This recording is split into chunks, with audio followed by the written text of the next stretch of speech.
Hi and welcome to Outlaw Bookseller with me, Stephen E. Andrews, writer, bookseller, collector, author of 100 must-read science fiction novels.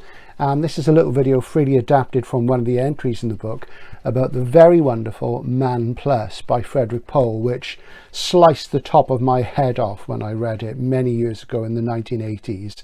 And absolutely amazing. And J.G. Ballard reviewed it at the time it was published, 1976, and described it as brilliant. And by then Ballard was pretty much down on genre SF. So Frederik Pohl was born in 1919 in the USA, and as I say, Man Plus was published in 1976.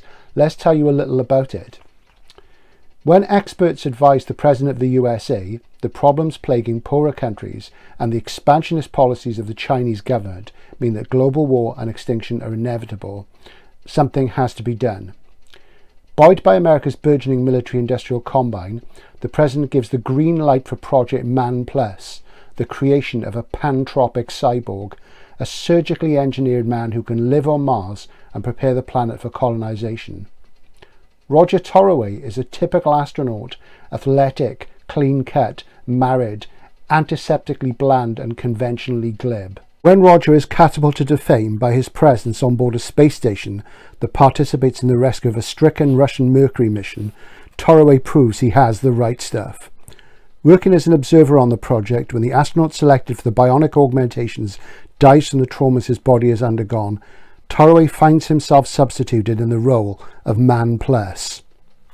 We follow the conversion of man to machine in its unflinching, persuasive detail, as Torroway adapts the replacement of his eyes and the grafting of solar panel wings onto his body, but some unexpected operations come as a shock to the astronaut and to the reader.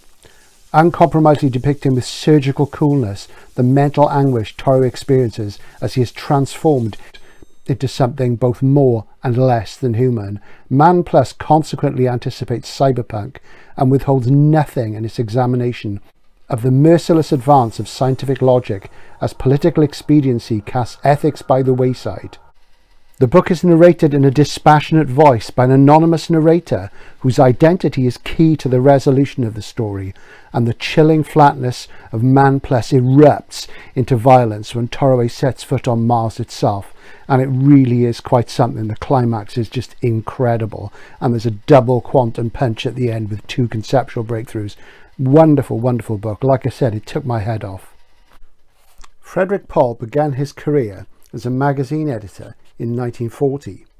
He wrote extensively with Jack Williamson and famously with C.M. Kornbluth, and he produced with him the classic The Space Merchants, which Kingsley Amis once described as the finest SF novel to date. This would have been around about 1960 in New Maps of Hell, Amis's famous book about SF. And The Space Merchants describes a future world dominated by advertising, and the novel had a huge impact in kind of determining the possibilities for 1950s social SF. And although his work began in the Campbellian era, Pohl has always helped to determine the future of the genre through his measured work as an editor, anthologist and writer, and he did that throughout his life until he died, and he was something like 93 when he died.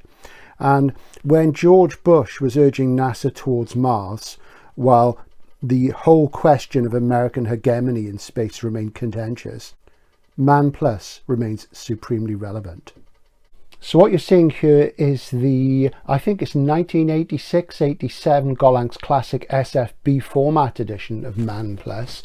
And as I've said before, this series of books were the precursors of the Masterworks, and I think that's the most beautiful edition there's ever been. And there's this wonderful quotation from the Times which says, "A soaring monument to mankind's folly, pettiness and ultimate glory." Marvellous. And it won the Nebula Award. And in essence, it's a strange thing really. Pohl was under the shadow of C.M. Kornbluth, his collaborator, who died in his mid-30s, in the mid-50s, and they wrote a lot of important things together. And Kornbluth is really important. I want to talk about him in a moment. But Pohl he worked so hard as a magazine editor, agent, novelist, and really he didn't really come into his own as a novelist, as a single novelist, and this of course is a Gollancz Yellow Jacket first. I've acquired that recently, until the 70s. And his most popular book is Gateway, which is more of a space opera, and it's worth a read, but it's not one of my favourites. Interestingly, even though Gateway stays in print, and it's a Gollancz masterwork as well, the 3 sequels have been gone for decades, which I think says a lot. I do feel I've neglected Pohl way too much over my reading of SF. He's a really important figure and a better writer than similar writers like Arthur C. Clarke. You know, he's sort of outright Clarke on the hard science stuff anyway, in my opinion. And I am sort of upgrading and expanding my collection at the moment. This is a copy of Midas World I got a while ago, which is a short story sequence. I got that for, I think it was something like £3 in a charity shop, which is fantastic. Pohl was a big collaborator, you know, he collaborated with all sorts of people besides Kornbluth, Lester Del Rey. Did he collaborate with Judith Merrill? I think maybe he did. I know he was married to her at one point, I'm sure. I mean, you might have to check that out. But somebody he collaborated with several times was Jack Williamson. This is Father Star and Panlogens. And funnily enough, I think this is something like the second or third in a sequence. I need to check that out. And it's lovely, as you can see, but it's the only one the Pan ever did. Beautiful book. Quite an uncommon one. Do watch out for it. A book from the early 80s, which was everywhere when it first came out. It was everywhere second-hand in an American edition when I used to go in Hay and Y in the 80s and 90s, is The Cool Wars. It's a really nice corky. I've not read this one, actually, and I am looking at hardcover versions of it. And like I said, I'm trying to up my game on Pohl because I really haven't read enough of his work, and he's really good. He's got fluid, strong, muscular prose, great extrapolation. The hard science is good, but because he's got that social SF background and he inherited the art of satire from C.M. Kornbluth, but in a sort of smoother way, he really is worth reading and a very important figure. I was looking at his bibliography last night and he wrote something like 80 books, huge amount, and a lot of, I think it's 40 odd novels and, you know, a couple of dozen maybe short story collections, obviously edited anthologies and magazines as well. This is one of his most celebrated short story collections, Day Million here in the Pan Lozenge. This is quite hard to find in good nick, so keep your eyes open. And again, I'm trying to update and upgrade to a Gollancz Yellow Jacket, which is my jam, as you know.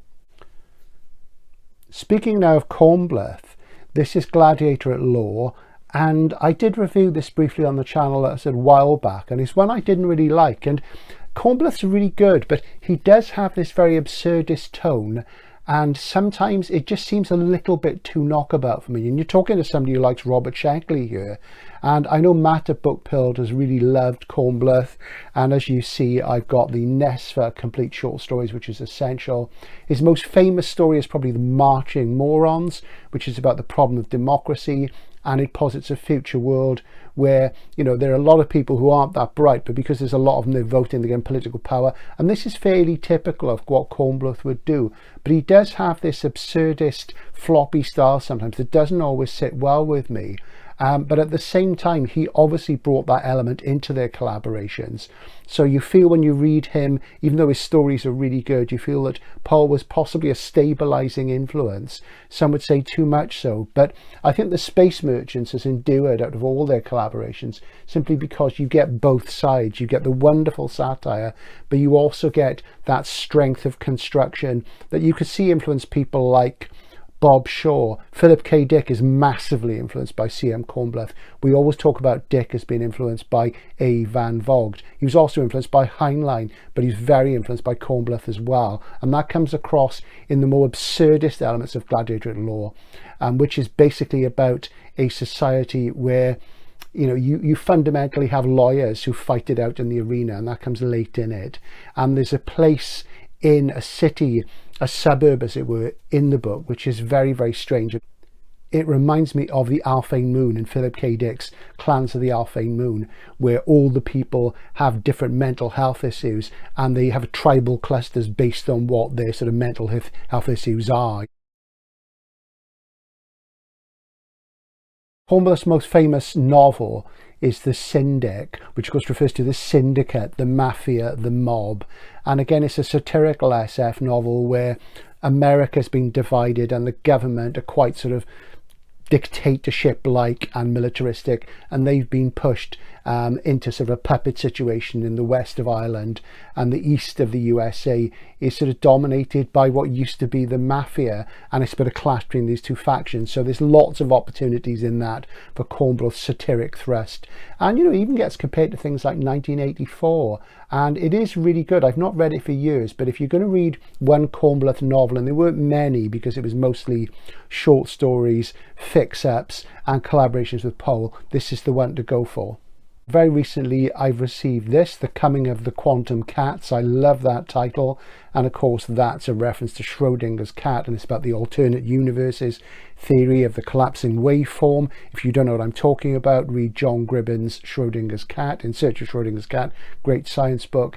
And this is about scientists discovering a way into another universe, and it has unexpected consequences. And I've not read this one, I'm looking forward to it. And at the moment I'm reading Gem, which I haven't read before. It's been on my shelf for ages and I'm quite enjoying that, so I'll probably review that on the channel quite soon. So do check out Man Plus, and I will talk some more about Pohl. As I say, I'm building my collection at the moment and I'm having a bit of a thing about him.